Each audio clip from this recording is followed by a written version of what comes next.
I know what you're thinking. I know you're thinking, if I had my choice, I would learn how to do something like paint a sunrise over the ocean. But I know Mary Garrish is here to help us with this. But Mary, one of the problems I have is when I go to paint a sunrise, it goes, all the colors go by very quickly because, it happens and then it's gone. That's the first thing. The second thing is if I take a picture of it with my phone, it changes all the colors, all the vibrancy, everything's completely screwed up. What am I doing wrong? Well, I am no professional photographer, but I will tell you that I have had minimal success also photographing sunrises and sunsets and really any landscape. And I think that you just have to know what the camera can and can't do. Now, maybe you're better at Photoshop than I am, and you can go in and adjust all the colors and everything. But this is the photograph of the sunset that I'm going to paint today. Pretty crummy photo. Yeah, and this scene here literally lasts about less than a minute. Yeah. And so it's virtually impossible to paint it. So you have to use a photograph, because a minute from now, it's a totally different scene, totally different colors. And you can see the yellow here from the sun rising is very, very yellow. It's not quite that yellow. It was more of an orange. And these bright pink colors here weren't quite that bright. But these muted colors that were here, in my opinion, the grays translate pretty well. And so when I paint this today, we're going to, make some few adjustments and, take my artistic license from the photograph, knowing what I know, because I took this photograph and I was there. Well, have you had your artistic license renewed? Yes, just the other day. It was $500, as most licenses are. Yeah, a lot of art materials. Okay, yes. Well, let's get the show officially started. Okay. It's Art School Live with Eric Rhoads. Our guest today is the great Mary Garrish. Let's look at her work right now. You want to see how she paints beauty? Look at that. She's just got a stunning ability to paint.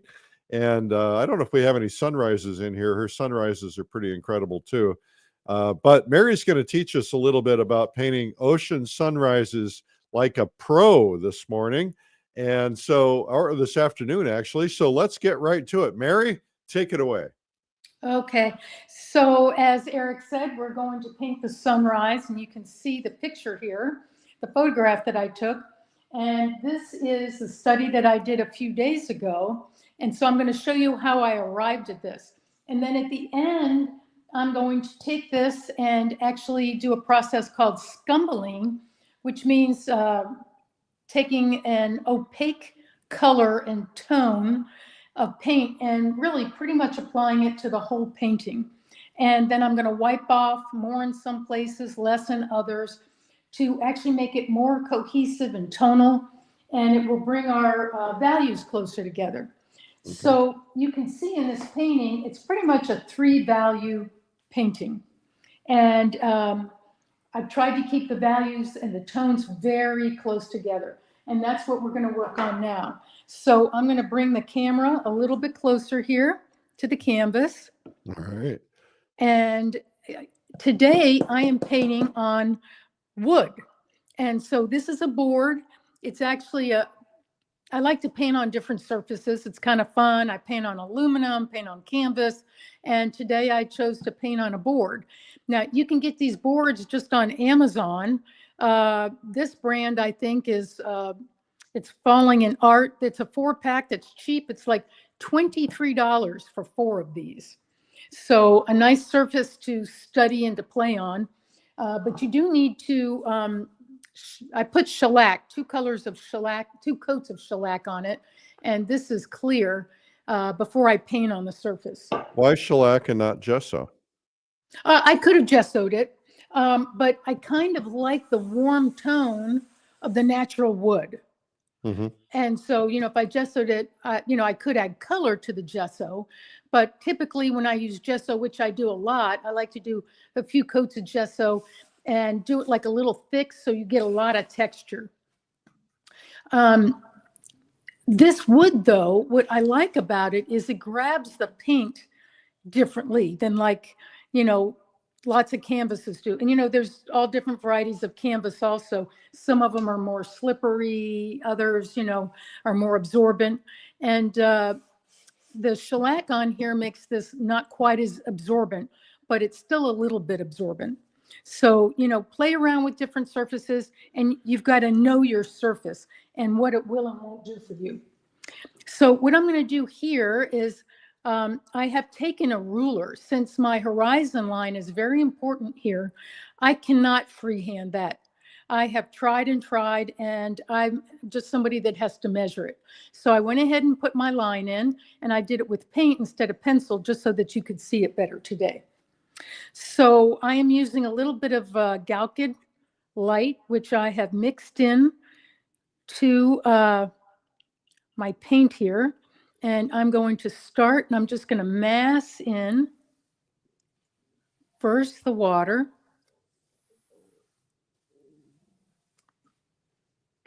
Is it important to be doing horizontal strokes in this particular case? No, I could do vertical. It's the only thing here, as far as I'm concerned, that's important is that horizon line. And as I put in the water and I put in the sky, I will have to readjust that. But I'm always going to try to make sure that that's a linear thing. I might try to obscure it, especially when I do that process that I was talking about of scumbling. Instead of having a total line that's all the way across my painting, just for interest's sake, I will obscure it a little bit where the sky and the ocean kind of overlap and come together. It just gives a little bit more interest. Okay, so this... And you'll do that after it's dry? Yes, after it's dry. And so now I've got one value in there. And now to simplify things, I'm going to go ahead and put in my sky color. And I have pre-mixed these colors so that you don't have to watch me do it on camera, since I only have one camera here and I would have to readjust it. So here I'm kind of, this is slightly lighter than the ocean color, and it's cooler. You can see this is warmer. It's more of a purple, and this is bluer. But it is somewhat neutralized. I have mixed this up with cobalt blue and Venetian red, but not that much Venetian red, more cobalt than red. The purple that's in the water there is more towards the purple, so it is more cobalt. I mean, more Venetian and less cobalt. Okay, so I've got a nice tone going on here. And, shapes are very important. It doesn't matter if you're painting trees or you're painting sky. Shapes are extremely important because you want your painting to be interesting. And you can see the little marks that are being left here on the board. And some of those I'll keep, some of those I will paint over. And I find them very interesting. They add kind of a little bit of transparency. And so some of these marks, which, these marks I could not really make on a canvas as easily. Is that because of the shellac, the slippery surface? Yeah, and just the way the grain catches the paint. See, I love all these little interesting strokes that are here. And this is fairly thin. This is fairly thick. So this is more transparent. This is more opaque. And that's intentional. You know, I want variety. Variety is always a good thing. So my sun is going to go somewhere right in here. Let me cover the rest of this.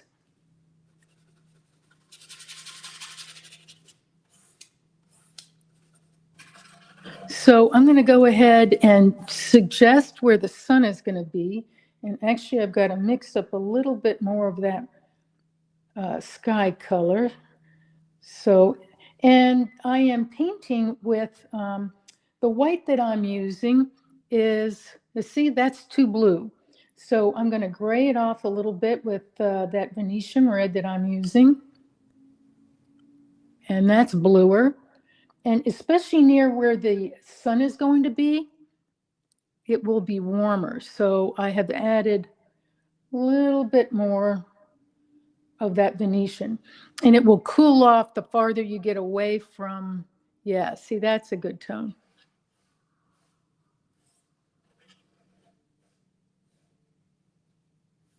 Okay, so now I will add in.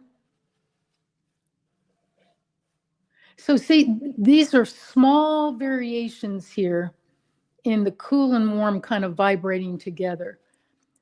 I assume that those subtle changes can be seen on camera. Okay. So I'm going to suggest where the sun is going to be, and then I'll work on the rest of the sky. So it's a bright, bright orange sunrise. So we're going to lay that in. But you don't see the whole sun because it's obscured by the clouds. Well, the garbage truck is outside, so I hope you guys can't hear that. Okay. So I like that suggestion. Now, Of the tell sun. everybody why you didn't put it dead center. You're going to cut the painting in half if you do that. And so, you know, if a lot of people like the rule of the golden thirds, which this is at about a third, but all I want is it to not be in the center. There are certain artists that are really good at centering things, and they're able to do that. But for the most part, I really pretty much never do that. I guess I'm not as good as they are, but it is always a challenge. Now, it is amazing how you will actually get these red tones along with the oranges in the sky. Okay, right where the sun is coming up. Now, I'm going to go ahead and fill in this reddish, rosy, purplish tone in here. Reddish, rosy, purplish. That's good. There we go. So that kind of covers all the bases. You know what I mean? Okay.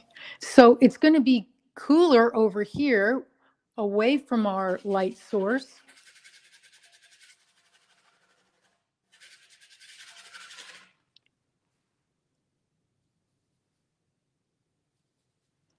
The fun thing about painting the sunrise from a photograph is that you can take your time. Trying to stand out there and paint it from life, which I have done and I do on occasion, is I find very stressful because I sit there and do what we should never do and keep changing the colors as the sunrise changes. So I do find painting this time of day a lot easier from a photograph, although it is a photograph where I've sat there, I make little notes, and say to myself, okay, this is what's out there. This is what the camera is showing. And this is how the camera is lying to me. So that is vital information. Your camera's a big fat liar. It is. It's a big fat liar, and you got to know how it's lying to you. Okay, so you're getting a nice transition here. Do you worry about blending with your fingers? Oh, I just wiped it off. I do worry, but you know, It's been nice knowing you. my mom was a bit of a clean freak, and I was never allowed to play with finger paints, so that's what I'm doing now. This is my tactile. Okay, I'm going to put a little bit more paint on here. So this is a back and forth. And, you know, we do want interesting shapes in these clouds. If you're just checking in, our guest today is Mary Garrish, and we are painting ocean sunrises like a pro because she is a pro. Well, thank you, Eric. This is one of my favorite things to paint.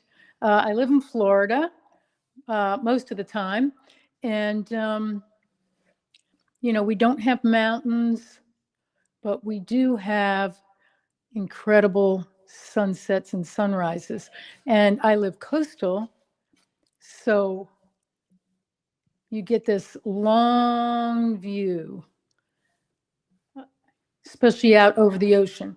Okay, so I'm going to put a little bit thicker paint on this because it really is kind of sucking up the paint right now. And as I said before, it's going to be a little bit cooler,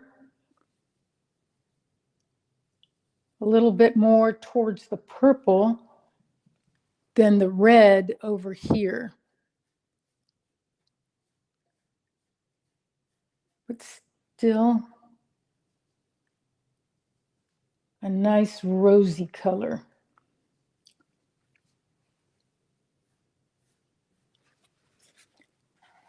Now, also, since this panel has been shellacked,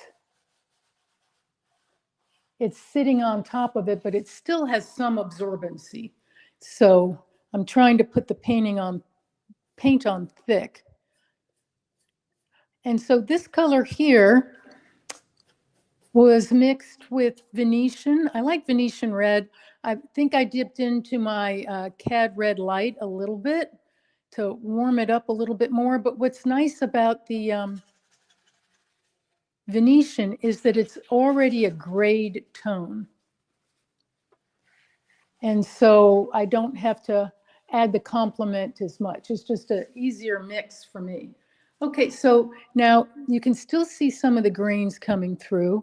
And this corner here, I'm going to darken this in here to kind of move the eye more towards our center of interest over here. And I'm going to darken this a little bit too, but just a tad because this is closer to our light source, the sun. Okay. You make this so look so easy. well, I think the more you do it, the easier it is, but I never really find it easy. Okay, so now, you know, this is right here. This is the morning sky without clouds in it. So this is kind of a yellowish, muted. And you had underpainted that yellow in there already, right? No, that's just a natural surface. Oh, it is? That's just the natural. Okay. Yeah. So Catherine Bast is asking, what's the difference between painting sunrises and sunset paintings?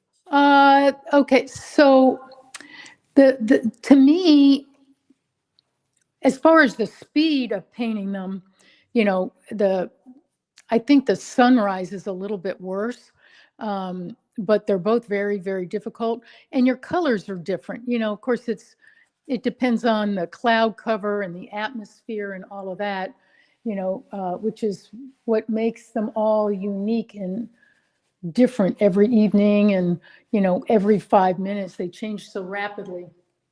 But I find that sunrises tend to have a little bit more yellows, and sunsets tend to have more towards the orange. But, you know, I don't think there's any rule of thumb for that. Okay, so I'm going to warm this color up just a little bit. And I'm also thinking about edges here also. So I'm trying to have a nice touch in here and make interesting shapes.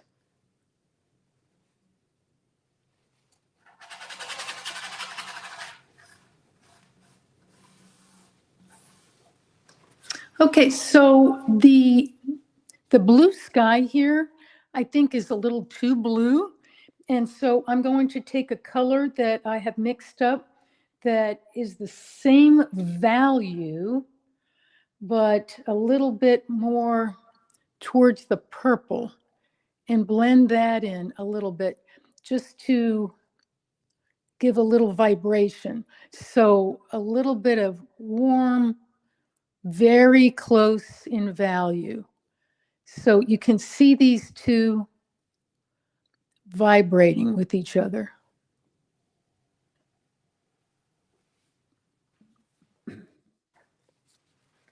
And that has taken a little bit of that strong blue out of there.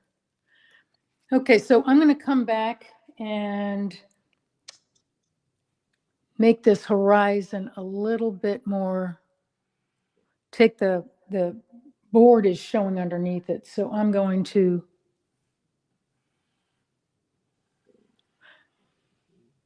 close that in real quick. Okay. And then once you've done that, we're going to take a quick break. Okay. And we get to see the grand crescendo on how this all comes together. Wonderful. Wonderful. Okay.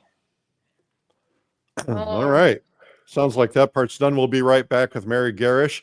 My name's Eric Rhoads, publisher of Plein Air and Fine Art Connoisseur magazines, and welcome to Art School Live. We're here every weekday at 12 noon. If you would like to subscribe, we love it. Not only does it help you, it helps us, right? So go ahead and give a subscription. Go to YouTube and look up Art School Live and do that, right? Hit the subscribe button. It helps a lot. We have a free gift for you.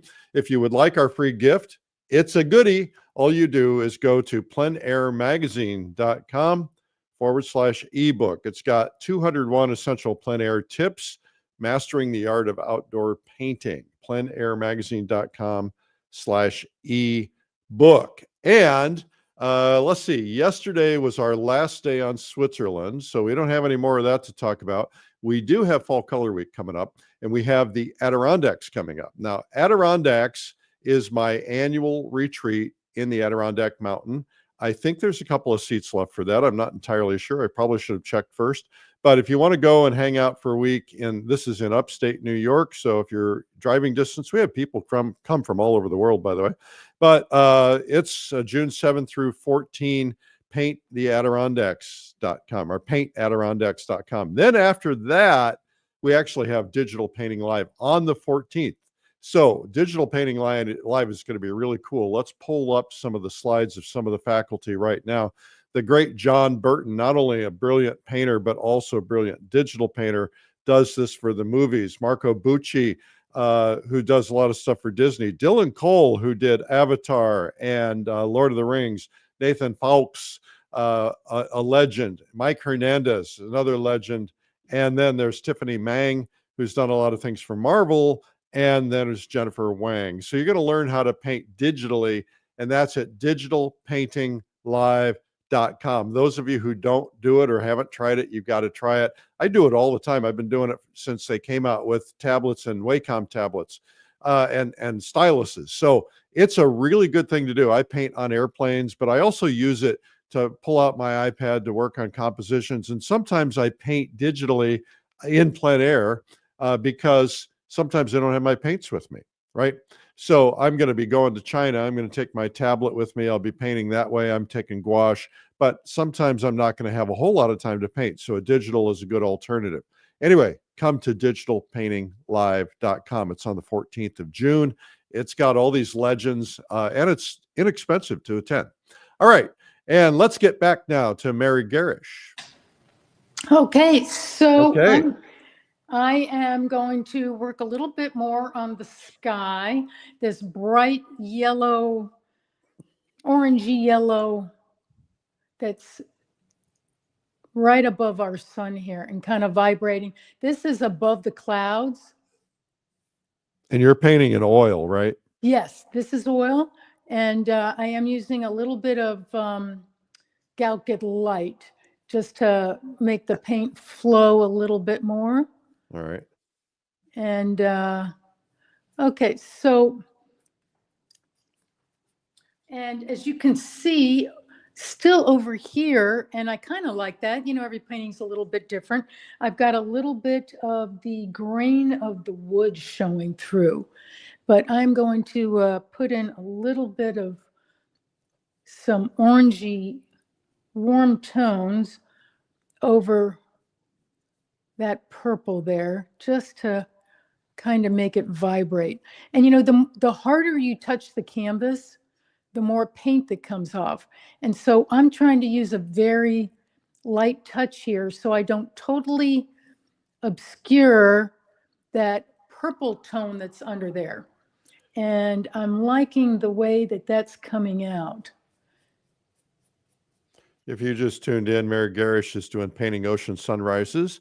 And if you look to the left, her reference photo, see how much darker that photo is? Photos do not give you the real deal. She's also going to teach us something after this. She's got another painting that's dry. She's going to show us what she will do once this is at a stage where it's dry. Okay. So now I'm going to go in. So we basically got a 3-value painting. We've got the dark of the water, which, you know, the water is not really getting a lot of light. And I will, at the very end here, put on some reflection in the water from the sun. And then we've got the transition of the bluish purpley tones into a little bit more purple, and then into the yellow orange where it's above the cloud level. So now I'm going to put in some nice accents. Jim Langer is asking, what artists do you draw inspiration from for sunrises and sunsets? Oh gosh. One of my favorite is that I've seen a lot of his work at I think it was the Met. I go to the Met in the National Gallery a lot, but William Trust Richards. I mean, he is just unbelievable. He's pretty much a tonal painter, and just the vibration that he gets on the water and his neutral skies, his grays, it's definitely someone you might want to look up on Pinterest and study. Have you ever seen the back of one of his paintings? No. He built these elaborate panels that would never warp. Really? And I have some collector friends that had me over to their house one night, and they had a William Trust Richards. Oh, wow. And they handed it to me, and they said, look at the back. And it was amazing. That's something you never see in the museums, right? Because right. But it basically had this intricate woodwork to create these cross hatchings. It was fascinating. Wow. I can't even describe it. Okay, so I'm trying to just make some interesting shapes here. And I've got a little blender brush here to kind of just soften these edges. You know, I'm going to leave some of these harder. This one up in here, and this one below, I'm going to soften. just to give some variety here. Okay, so also around the sun, I'm going to layer in a warmer tone. Oh, that's just got too much white in it. So I'm going to wipe that out. That's kind of nice. Carl And has a question. Carl S. yes, Carl's the king of great questions. When dark yes. values and tones are similar, where the sky and ocean meet, can you create miles of depth by a warm, soft, fine line in between? Yeah, certainly that would be an option. What I'm going to do here is actually try to obscure that a little bit and soften this edge in places, because that's kind of what you get out there with the light in the atmosphere this time of the morning. It's not this sharp line, which, you know, I don't like. I'm going to keep it sharper right near our center of interest here. And for expediency's sake, I'm going to go ahead and put a few reflective highlights on the water here. And I think that's a little too much.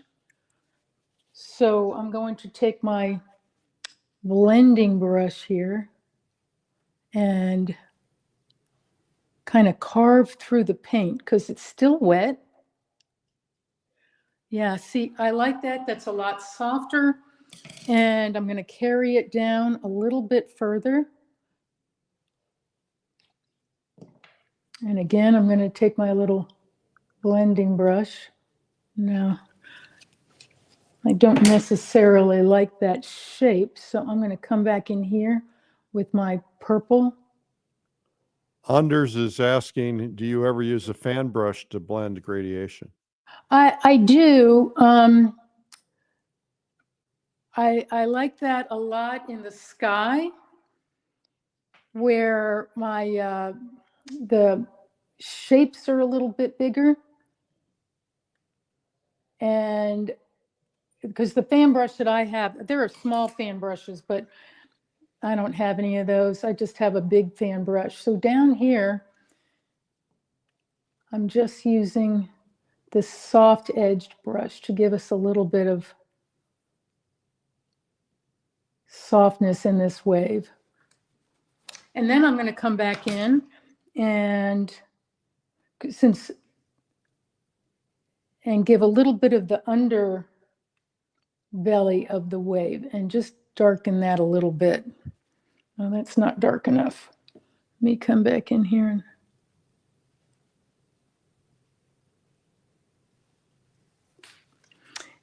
And then I've mixed up a warmer gray, a purpley gray, to come back over that cooler, just to give some warm vibration. And it's very subtle. It almost looks like it's brown because it has a little bit of ochre in with the red and the yellow.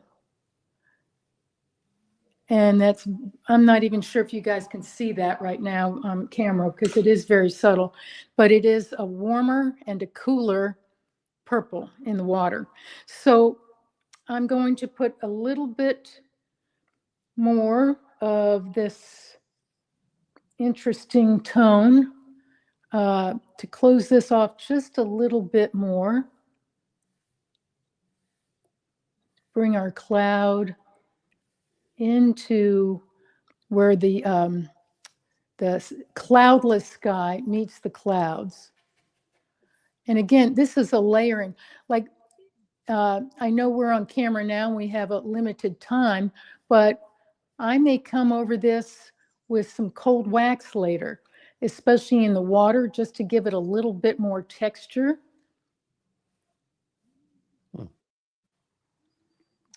Okay, and I'm going to put one more little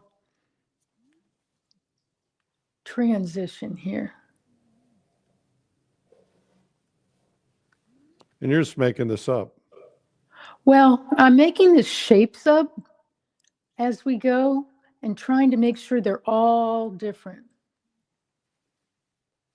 Okay, so I'm liking the way that's looking.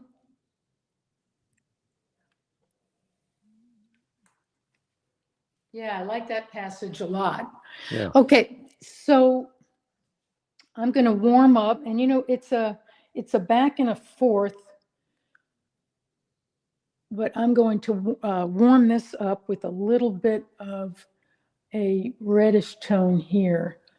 I think that's too cool, and I'm liking the way that, and that just goes right into the wet blue paint. Feels like reflected light on those clouds. Yeah, and so it's cooler going out here and warmer right above where the sun is. Now, I am going to put a little bit of a yellowish tone over that orange, just to kind of give some vibrations. Well, it doesn't look too yellow, does it? Let's, so this is the cadmium lemon.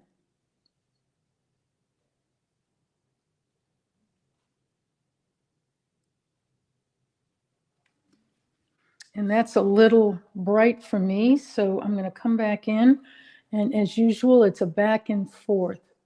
Put in a more of a orangey.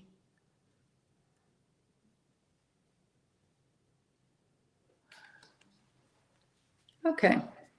I like the way You were at that the is. plein air convention last week. Did you have a good time? Oh my gosh, it was amazing. I got to reconnect with so many old friends, made a bunch of new friends. There's just no place, since there's so many people, I mean, everybody was happy, interested. The painting sites were fabulous. Amazing. Weren't they amazing? Oh my gosh, from Virginia City, which was, I found that place just hilarious, with the characters that were all around the town. Oh, yeah. People found this character to model. He was crazy in a good way. Yeah. There's good crazy and there's bad crazy, and he was Yeah. good crazy. Which one are you? Well, it depends on the day. Just ask my husband.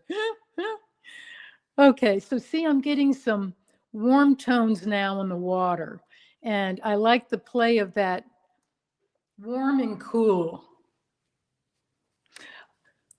Okay, you're going to let me know when there's 5 minutes left? Yeah, I'll let you know. Okay. You want that last 5 minutes to be so you can do that at Scumbling? Yeah. All right. Okay, I think I'm going to put another layer in here for interest. You have plenty of time, by the way. Okay. It's so hard when you're painting to judge time. Yeah. Yeah, I went out the other day to paint something. I was just going to spend 5 minutes, and then I ended up late for an appointment. Yeah, You lose track of time. Absolutely lose track of time. I do. And if I'm having a bad day, I'm worried about something, whatever it is, if I can just get to my easel, it's my happy place. Yep, me too. Okay, so yeah, now we're going to get some thicker paint on here. Let's get a little garish. Ah, I'm liking that.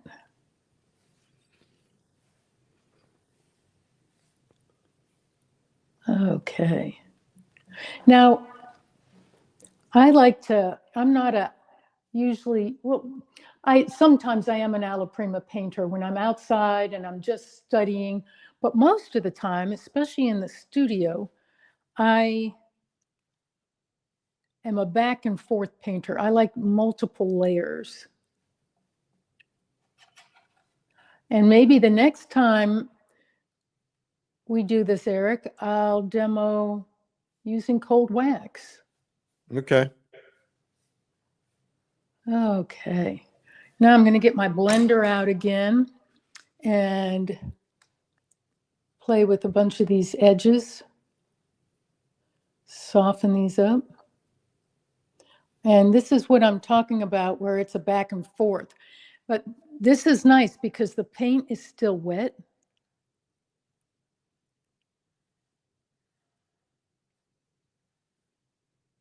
And I am using, my white is this Winsor Newton Griffin Alkyd, which dries really quickly. And I've started using it all the time. I used to just use it outside when I traveled, so things would dry. But I realized I really like the quick drying capability. The only part I don't like is when I mix my paint up, the paint on my easel dries quicker than I would like it to, but that's okay. If it's drying on my painting quickly, I will deal with the paint drying on the easel and just mix more up. Okay, so I'm still not liking the blue here. And so I'm gonna vibrate some warmer purples in here. Can you see that, Eric, on camera? Can you see those subtle variations?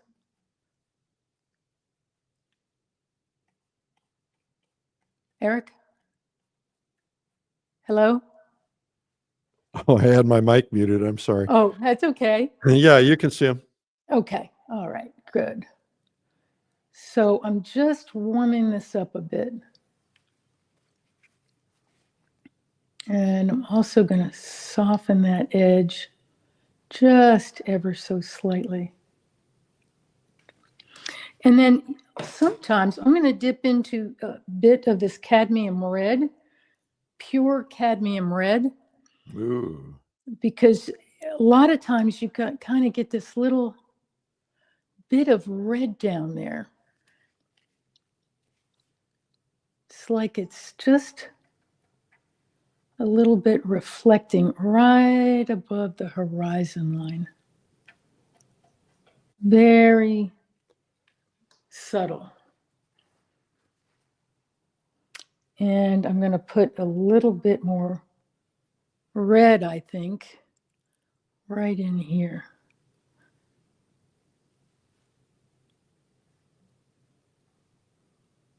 For interest. Yeah, I like that.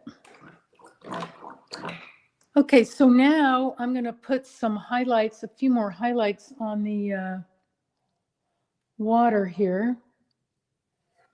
So you said you use a soft brush as a blender? I do. It's a Eclipse Comber. That's one of the blenders I use. And it's nice, especially for like a small painting. If it's a really big painting and clouds and everything, I've got one of these mega badger fan, and it's quite nice. But I don't really need that blending power for such a small painting. So, but that's the big guns. If I'm working on a really big painting and a sky and I need to blend a lot of my cloud edges or whatever the edges are, that's my go-to brush for that. And you know, I know I'm painting a big painting when I get that out. Okay. Now we'll have some darker tones there, and they're very subtle because this is a low light situation. You know, the sun is behind the clouds, and so there's very gentle light that's coming out. So, and I'm just designing some different shapes here. Now, I don't have my cold wax out, but this would be a good place, like when I come in the highlights, this would be a good time to get the cold wax out. And the cold wax just allows you to thicken your paint. Yes, it's kind of a cheap man's way of giving a lot of texture. So now in our focal point here, I'm going to bring in a nice reflective pink down here in the water. So let me get, I want a little bit more color than that.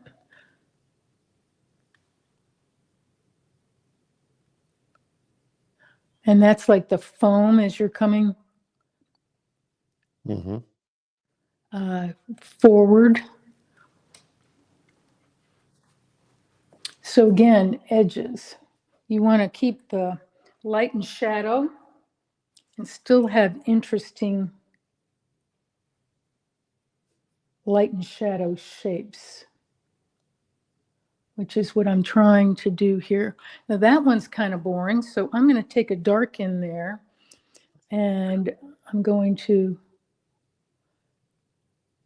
take that out, and then I'm going to come back in with another rosy tone on top of that, and playing with paint application here. And this is just how we learn. What is this brush going to do for me? And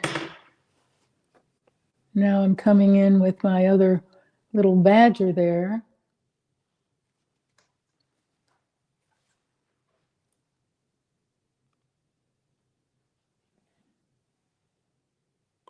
You get a lot of experience doing this because I know you live on the ocean part of the time. So Yes. that's pretty cool. I've been on your balcony painting the ocean with you. It is, I am very blessed that I live on the space coast. Now I've got my palette knife here. We'll see how that works out for me. And I get to see the rockets go up and the beautiful oceans, sunsets, sunrises. Well, we moved to Florida on your recommendation of that area. And I'm sure you're not sorry. No, I'm not. Okay. Well, maybe a little bit. Well, your wife's not sorry. Okay, so again, I want to warm that up. I didn't like the shape that I had down there, so I just put it in and take it out. Not every shape that I lay down by any stretch of the imagination do I like. So, but that's where, my focal point's going to be. So this is the flat part of the water. These are the waves. So I'm just trying to indicate that. We're going to give you about 2 more minutes on this part, and then you're going to switch to the other. Okay. Well, let's see. What can I do here? All right. I'm going to get my palette knife out and put a little bit more color up in this area of the sky. Ooh, la, la. If you guys are enjoying this, make sure to give us a like or a heart. It helps. When they see that, they push it out to other people so they too can learn from Mary.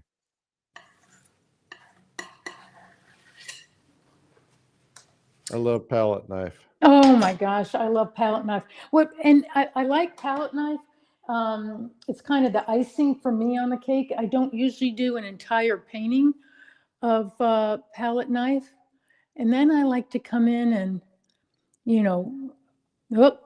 that was kind of a happy little accident there. Yeah, I like it. I like it. Yeah. And so now I'm going to go in and just feather out some of these edges, give it a little bit of like a windblown effect.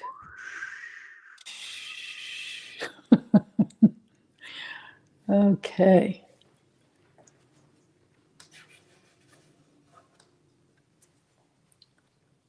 And again, I'm still not liking the blue there. I think it's just a little too blue for me. So I'm going to come back in on top of it. This paint is already setting up and drying. So hopefully what I'm doing here will sit on top. Okay, I'm liking that. That's like another very subtle little cloud shape. I think this show is going to get a lot of repeat views. Everybody's loving it. Oh, awesome. Thank you, guys.